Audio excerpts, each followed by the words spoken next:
Welcome to another episode of You're Not Depressed, Just Unfinished. Most successful leaders don't destroy the team's trust because they lack intelligence, planning, and strategy. Their team trust gets damaged because they become reactive. They become anxious. Why do leaders become reactive? And if they become reactive, how do they revert back to their wisdom, to their thoughtfulness? I have a wonderful expert with us today, Julia LeFevre. She is an expert in NeuroChange coaching, and she will tell us what it is. She is also founder of Brave Foundation, Brave Restoration. She has a methodology, Core 4 framework, and her key tagline, which I love, is about regulated leadership is not personality, is capacity, which means we all can learn it. We are not born with it. All right, Julia, welcome and welcome. First, add to more about what do the listeners need to know about you, and also where are you dialing from? Oh, my friend, thank you so much for having me. I'm dialing in from Wichita, Kansas, right in the middle of the U.S. There's no place like home. There is no place like home. Wherever home is for you, there's no place like home. And for me, that's Kansas. And yeah, I'm just so excited to be here. I don't know what people need to know about me. I feel like you gave me a great introduction. It's funny, the leadership, and it's not a personality, that it's capacity. And let me just tell you, my own capacity got challenged this past weekend because we were in New York City, my husband and my son, and what should have been a 6-hour commute home turned into 29 hours. And let me tell you, I am glad that I have been working on my leadership capacity to stay regulated, because man, if that had happened 5 years ago, I'm not sure we would still be home. So you were not one of those passengers on Instagram, they get agitated and start to scream at everybody. You were not one of them. I didn't. Yeah. But you know what? Everything in my body was telling me to do that. And same with my husband and my son. There would be those moments of panic because nothing seemed to be going right. And at one point, my husband looked at me and said, "I'm getting ready to blow." And here's the thing. It's not because he's not a patient person. It's not because he's not a good person. It's because his capacity had reached its limit. And that's what happens to so many leaders. When things continue to go bad, we reach our capacity to stay regulated, and that's when we blow. So let me ask you this, Julia, that behind me, I'm not sure the listeners, they can see this.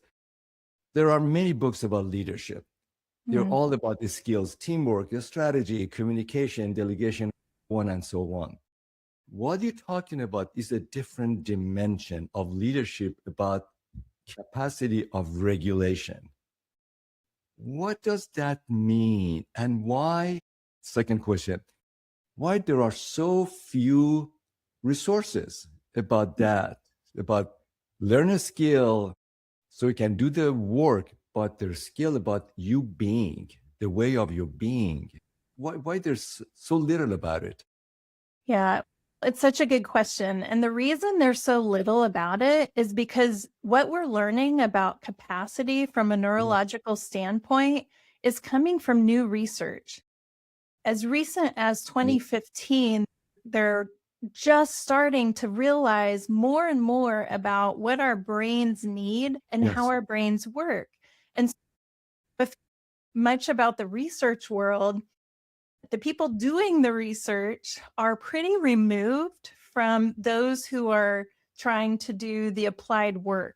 And just a little history of where we've been and where we're going. back in the late 1980s, that's when neuroscientists were not first discovering, but there was a real surge of information about the flexibility of our brains, the neuroplasticity, where we could literally create new neural pathways. We could change our brain.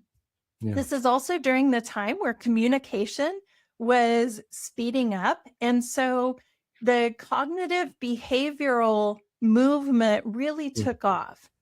1987-ish is when people started learning, oh, we can practice new things and create new habits. Yes. Now, that's true. And so it took off, and we see it in education, we see it in therapy, we see it in business. And what happened is that we adopted this idea that if we just get more information, That's right. and then we create some structures or systems with accountability so that we can practice over and over, we can change behavior. And here's the thing. The good news is that it worked sometimes. Yes. But the problem is that it only works when things are unemotional. That's right. And Regimented, so- systemic, predictable. Yes. So can you build a new habit? Yes. So it was measurable. It was a formula. And so people held on to that. The problem is that at the same early 2000s, not very much later into more recent history, they started learning about, and I'm going to pull up my brain model.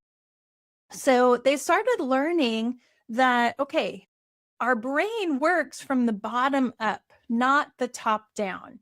So the cognitive behavioral system relied on our prefrontal cortex. This is where our learning happens. It's where information starts to create new neural pathways. Yes. The problem is this is the last part of your brain to get to play. So it worked as long as, so real quick anatomy lesson, your brainstem is the first part of your brain to play, and it's asking a single question.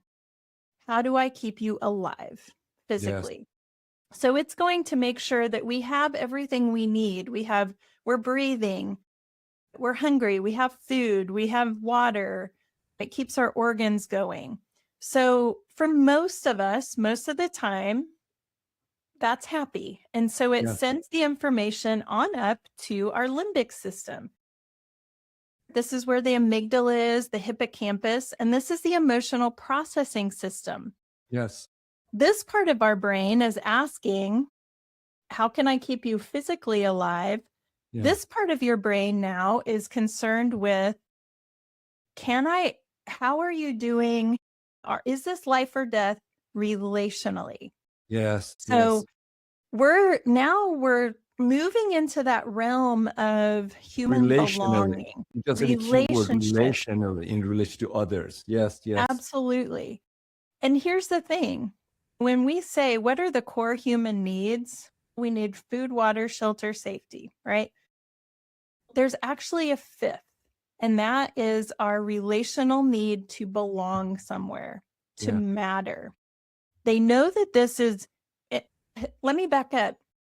What happens when a core need is not being met physically, your body shifts into fight or flight. It's going to give you energy to meet that need.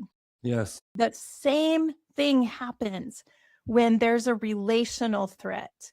Your body triggers into a fight or flight response in order to fix that.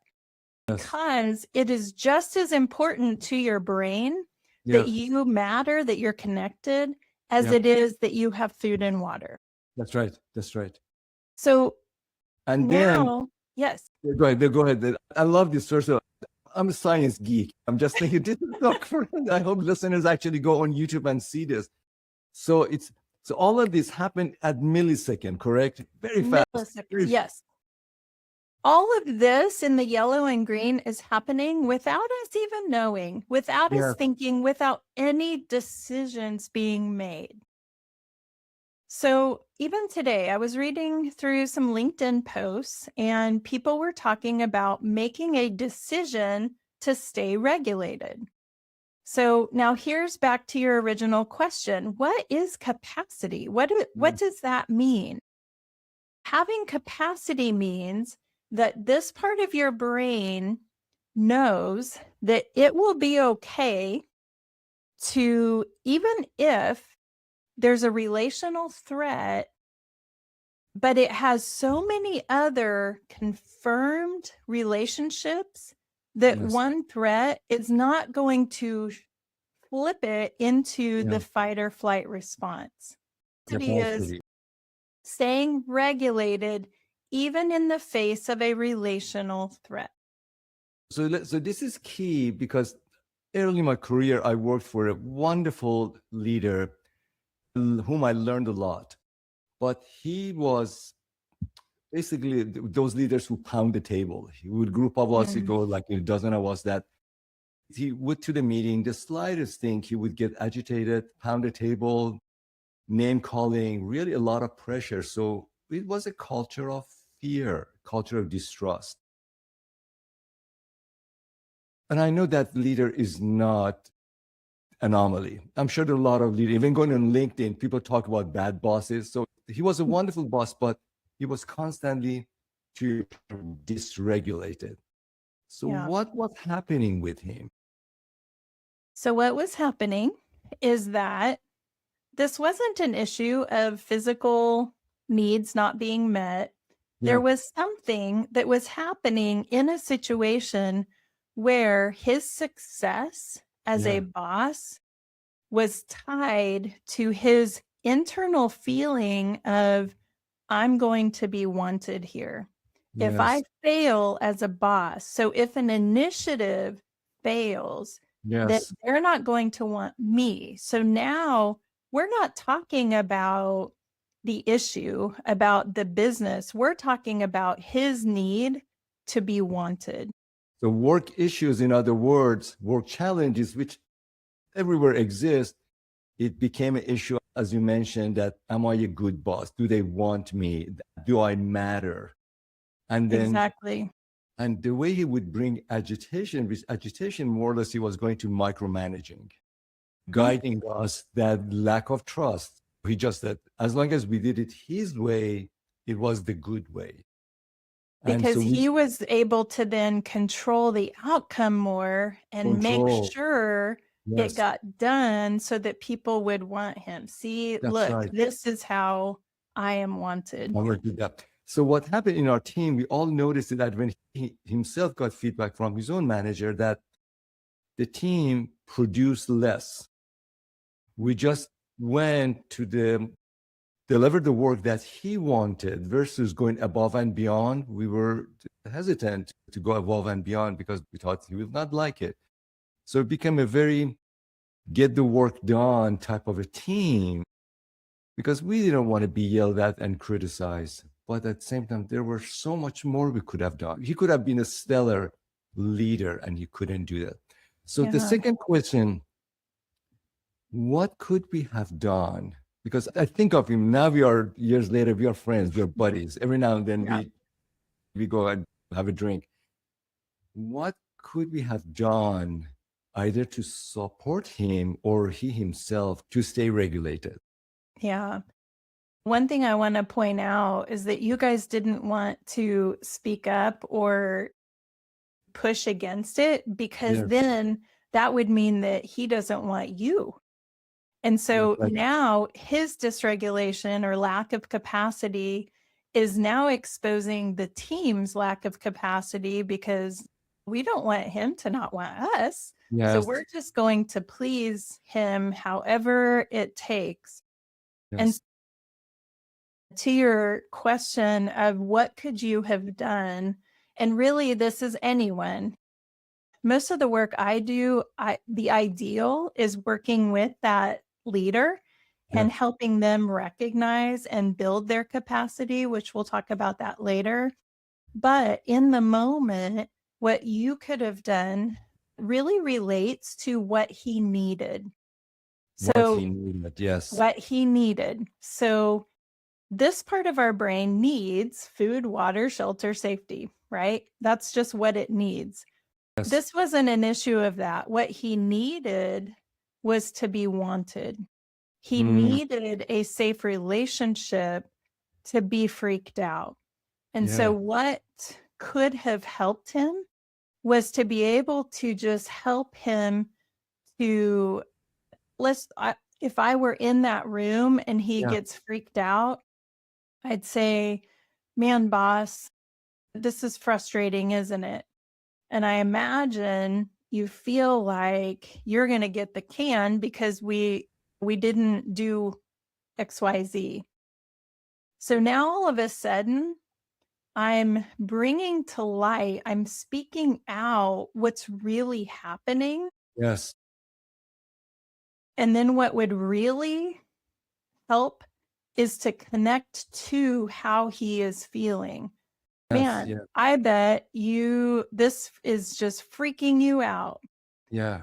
And just say it. So Now, this is key. yeah, I'm sorry, what you're saying to bring an atmosphere of regulation in the team doesn't mean we all smile, jolly, happy, high five, kumbaya. We can have deeper connection, respect, have conversation, and talk about tough, hard stuff, talk about conflict. That we don't need to deny the conflict, tension, and anxiety in the room, in the project. If we honor the need of the person, what does he need? What does she need? And talk about hard stuff at the same time. yeah. Oh my goodness. Yes. Because here's the thing, biologically, when Yes. this part of your brain feels a threat, it creates a chemical reaction that produces energy. It's like lighting a match. Now, so there's actual energy that needs to be spent. You can't Yes. hold energy. Go into a middle school classroom of kids who have been sitting at their desk all day. It comes out one Yeah. way Yeah. or Yeah. another. So when there's a threat, when somebody feels threatened, their brain is preparing them to fight or flight. They have this lit match, so to speak. And we've all been told, just hold it. Don't Yes. show it. You have to deny it. You have to just be happy and peaceful. And so I'm so glad you brought up capacity and staying regulated does not mean that. Yes. It just means that we're not going to hold it, because what happens if you hold a match too long? Yes. You get burned. You get So burned. then what happens? People just fling it then. And that would be the equivalent of your boss pounding the desk, Yeah. yelling, going into micromanage Yeah. mode. So now this flame Yes. starts a forest fire. Yeah. That's not good. So then we say, oh, see, emotion's bad. I've got to just try and hold it again. That's right. And what I teach people is that the emotion isn't bad. The fire isn't the problem. Yeah. It's what we do with the fire. It's So good. it's where I advocate creating a fire pit experience. Because Yes. now if you have a contained space where Yes. you can put the fire, now you can actually build up the fire. Yeah. And so now the energy has a place to go. Yeah. And so when I said you entering into the fire pit experience with your Yeah. boss and saying, hey, boss, man, this is hard, and Yes. almost saying, inviting him to be emotional in an appropriate way, instead of him feeling like he's fighting against his team, now he's fighting with his team. This is powerful about them. A year ago, I went to a team in a high-tech environment, about 14 people in the room. It was a product development team. The head of the team asked me that there's a lot of tension in the team, that if there's an issue, people discuss it forever and ever versus analyze it, plan for it, execute, and you're stuck and it's so much tension. So the day that I arrived, I entered the room. You know that expression, you can feel the room already hot. Literally, I felt there was energy like that. The many lights, the match, they were lit. I just felt it, and people felt warmed up, energized, and they were tense already. I was thinking, this team does not need more project plan, more analytical work. They need to express themselves. So they need. So now the first thing I did, it was a large room in front, windows, white space. I said that, how about everybody stand up, come with me to this other corner, get the body moving. So whenever there's energy, the last thing you want to be sitting and do left brain doodling. Just get up and move the body. Energy is in the body. So to come up here, pair up with somebody you don't typically talk about. Basically, two questions. How are you feeling right now? And you can use any words, just two of you, no notes taking. And what is one thing you want from this exercise? It was an hour and a half exercise. They did this, it was only 5 minutes. After that, I said, so what are some of the words came out? People said, I'm frustrated, I'm angry, I'm fearful, I don't care. We've done this before. What people said they wanted was calming down. I want more hope. I want more listening. I want more respect. I want to be heard. That's all we needed.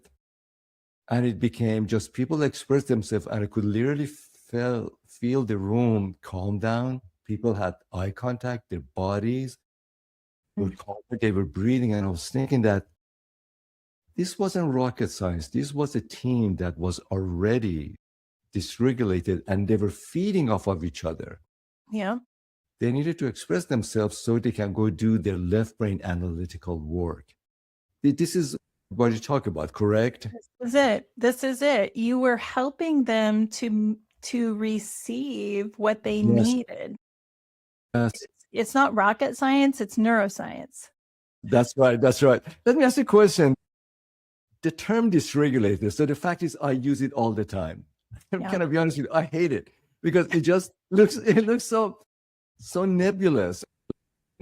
Business people, I've used it and they roll their eyes. Says, what does that mean? Because it doesn't fit in the jargon of business world. Yeah. Are there other ways we can label regulation, dysregulation? Yeah, that's a good question.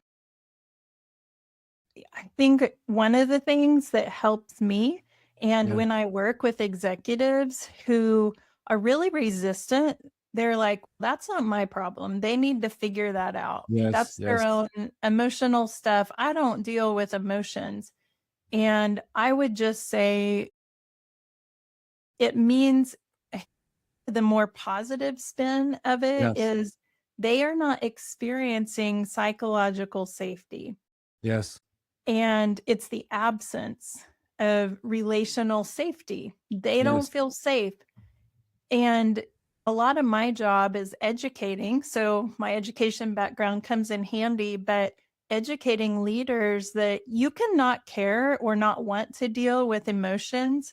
But let me tell you, this part of your business is costing you millions of dollars. That's right. And so if you want to this is the smart part of people's brains, that you're paying your team. You're paying them to access this. But if you don't provide the felt safety, then this will become the barrier.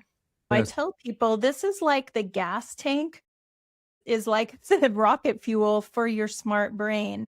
And if this isn't filled up, if the needs are not met, you're costing your company millions of dollars. And we've seen this play out over and over. The last week I wrote a blog, which is available on my website, and I will put it as part of our podcast. The title is that emotional regulation is your ultimate leadership edge. It is. Because we all get trained in the left brain functioning, delegation, communication, conflict resolution, strategy, etc. Emotional regulation is what builds capacity. More, you feel more, you perceive more, your intuition will be actually higher.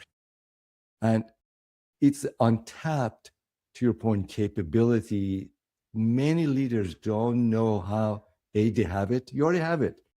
It's like a muscle. You need to use it. You need to apply it for yourself, for your team, for your family, for your kids. Yeah, I'm so glad you brought this up.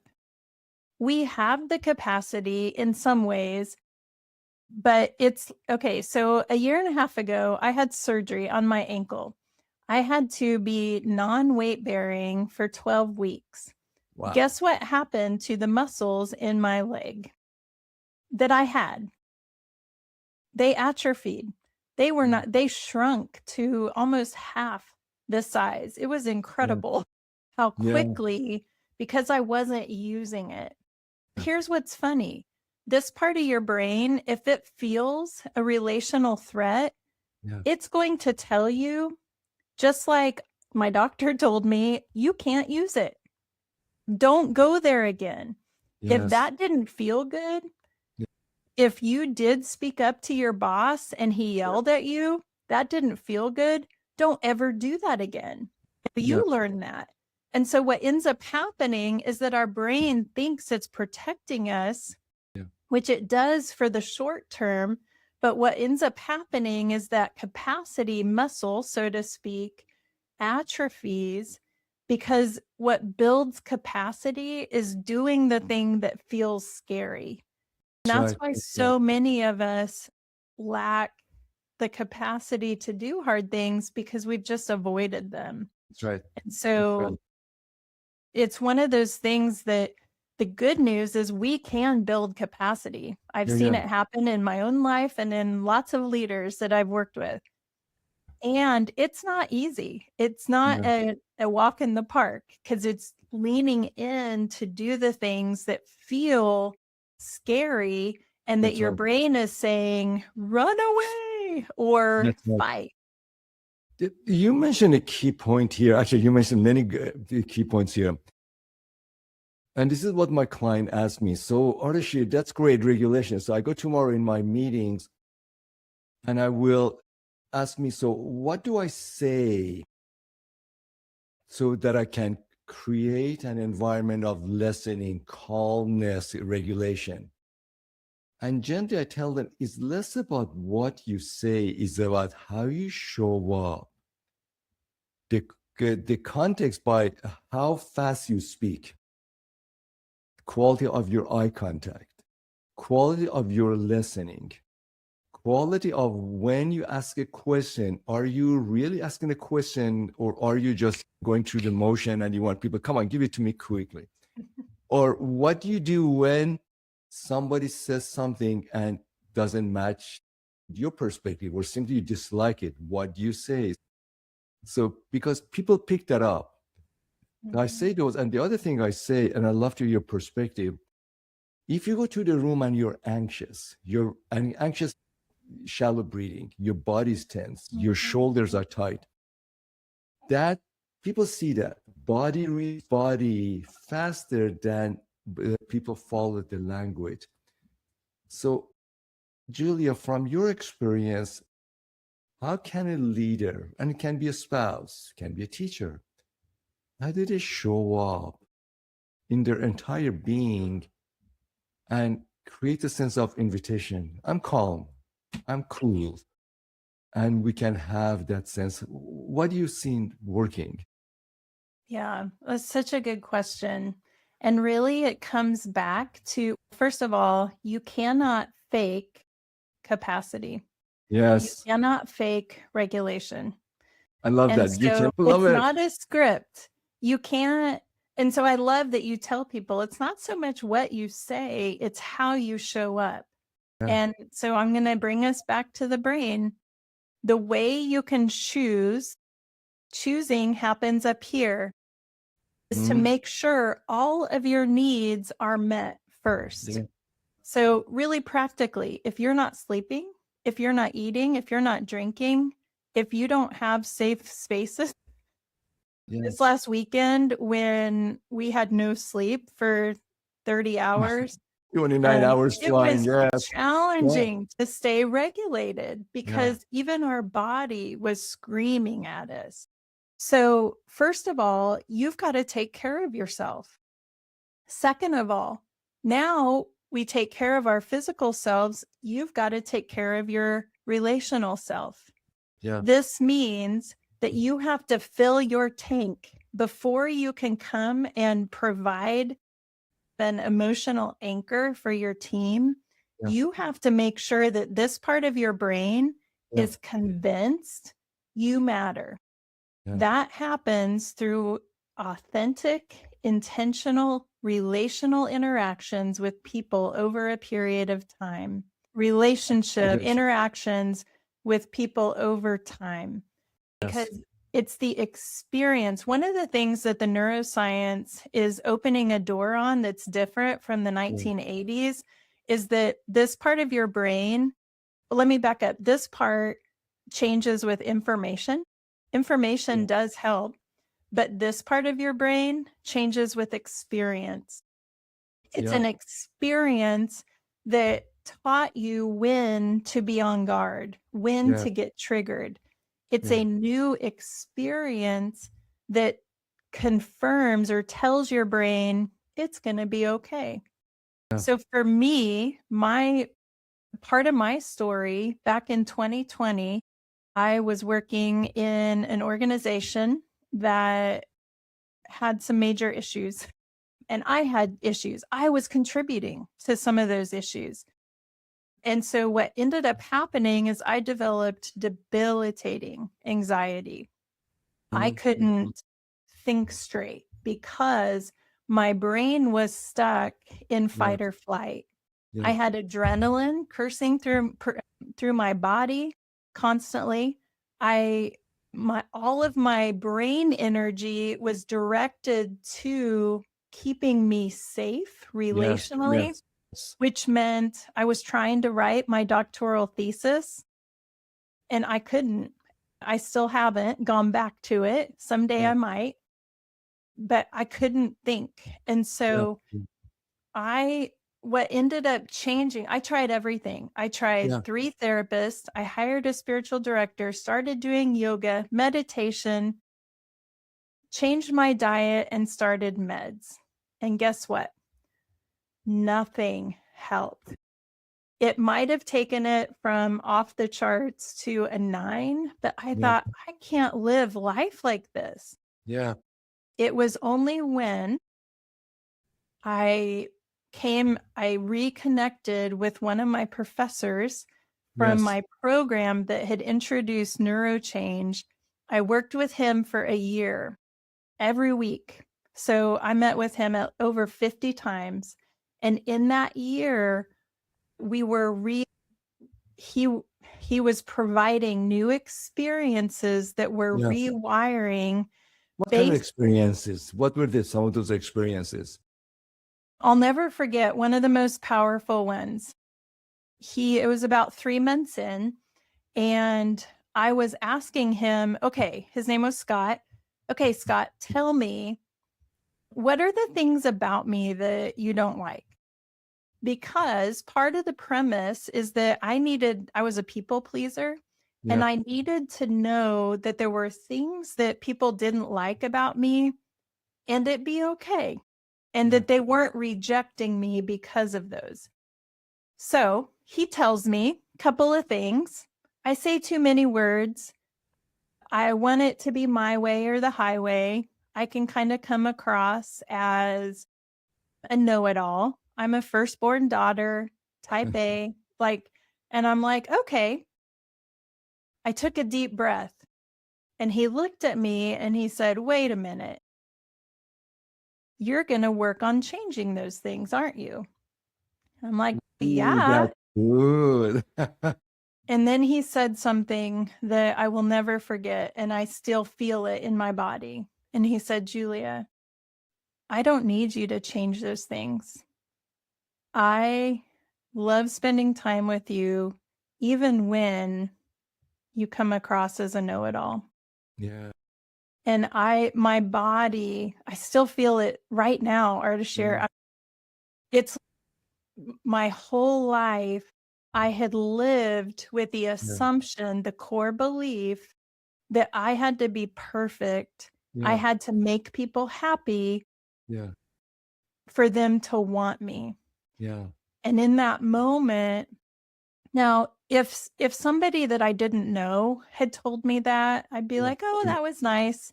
But I knew he knew me, and it was a genuine, Yeah. intentional interaction, and I just wept. And it gave my brain Yeah. a new experience that was in direct contradiction to my past experiences. Yeah. Started changing my life. I felt that experience, your emotion, and that moment of deep understanding and connection with Scott. I felt it. What happened? I want to slow this down for our listeners.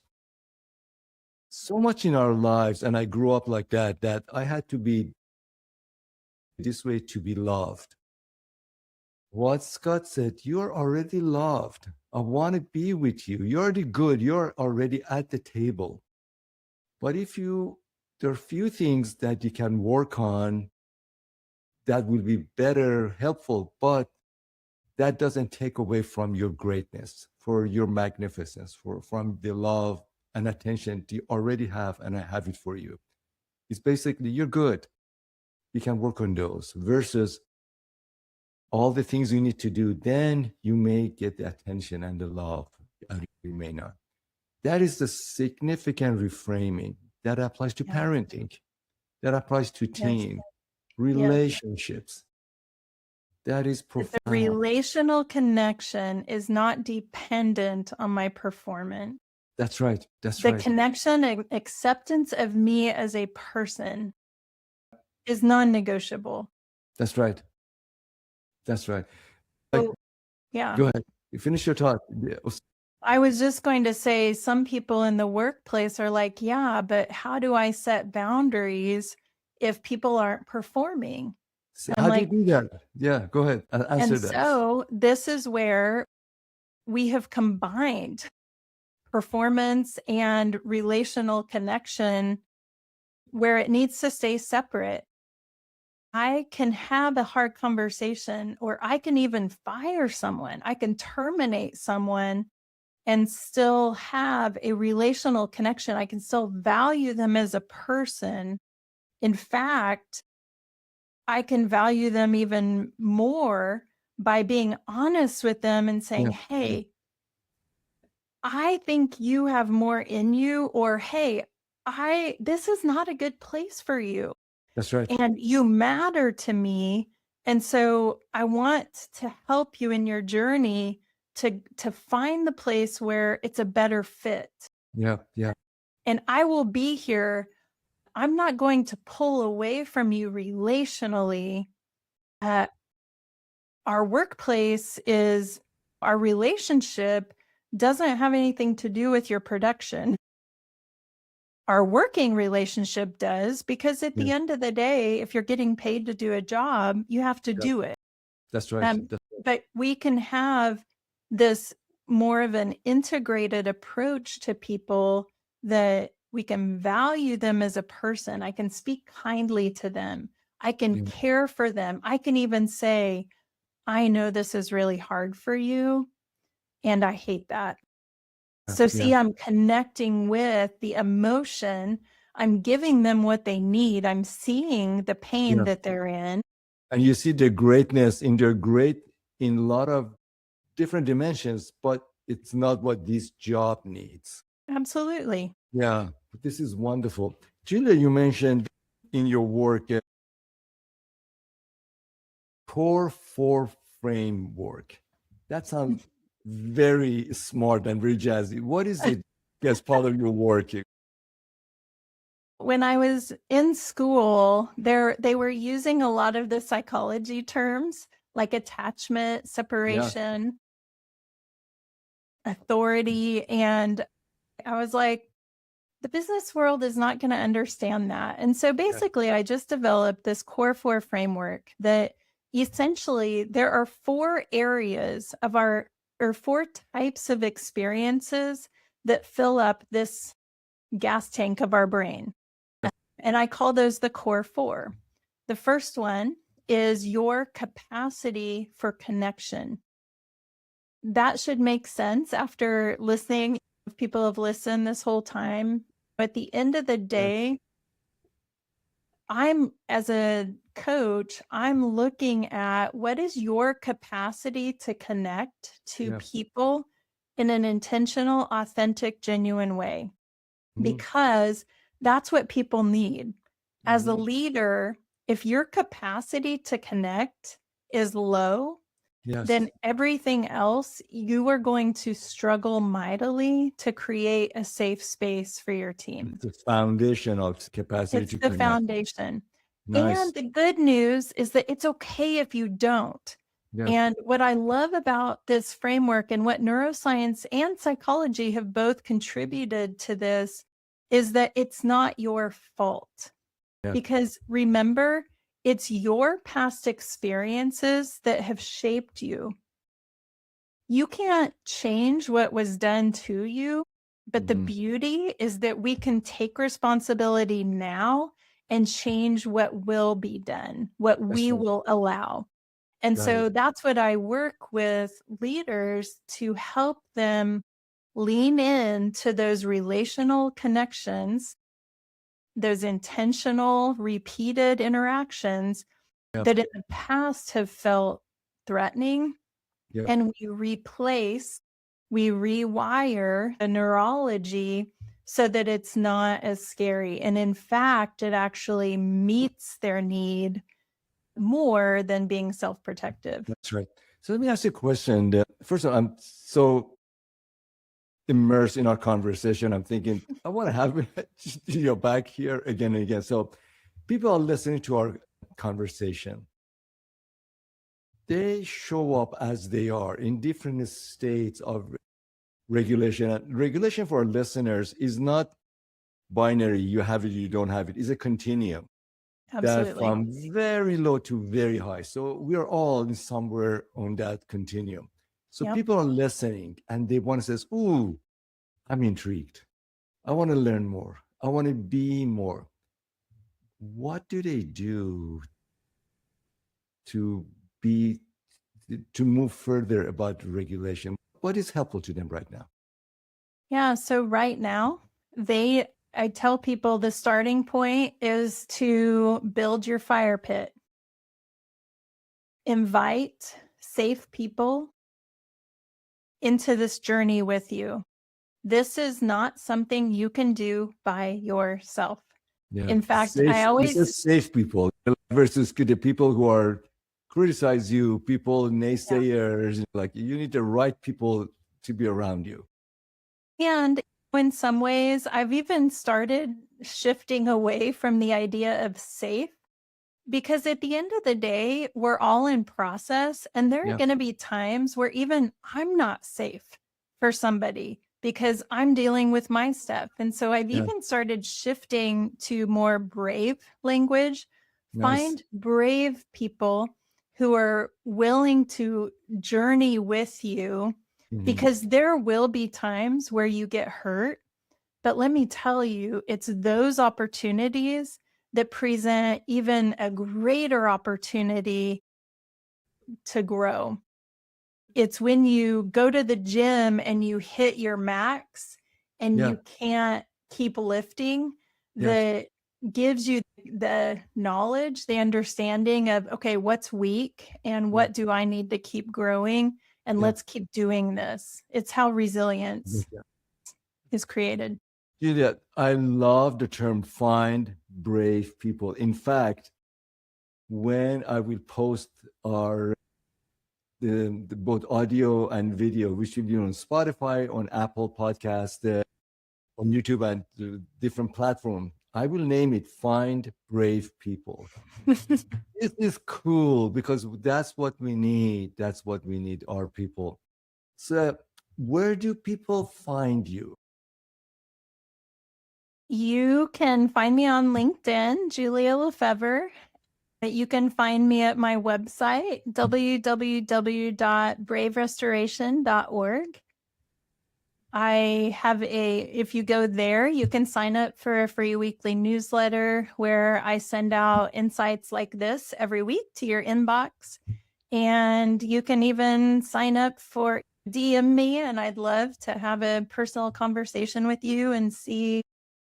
I do have a free audit where we only got to one of the core four, the foundation of connection, the capacity for connection, but I have an audit that you can take and it can help you identify which of the four that you're really struggling in, which really is an invitation to, or it's a signpost to start here in your growth journey. So Wonderful. in fact, I would love if I could even give you the link for that and your listeners could sign up and get that free audit and we can go from there. I would include that. Core four, can you name the other three? Just name them.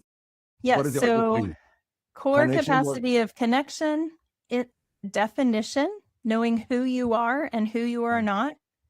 The core capacity of integration, being able to stay grounded in both the good and the hard, not letting one cancel out the other. No cancel culture here. Nice. And then finally, the core capacity for collaboration. Do you have a posture of mutuality so that regardless of your role, whether you're the top leader or the person at the bottom of the hierarchy, can you walk into a room with a sense of mutuality with all the others? Because that's where collaboration truly happens. Beautiful. Thank you. Thank you. And for the listeners, all the information that Julia mentioned, including the link to her self-audit, will be at as part of this information. You will see the links over there. What Julia mentioned, and I want to look at my note to make sure I get this right, that being calm was never the absence of pressure. Is the capacity that turns pressure into trust and performance and being alive. Thank you for listening to us. Hope this was helpful to you. Julia is here. I'm here. If this was helpful, please pass it on. Our work is to bring more energy, more courage, and enjoyment into our world. Thank you. It's been a joy.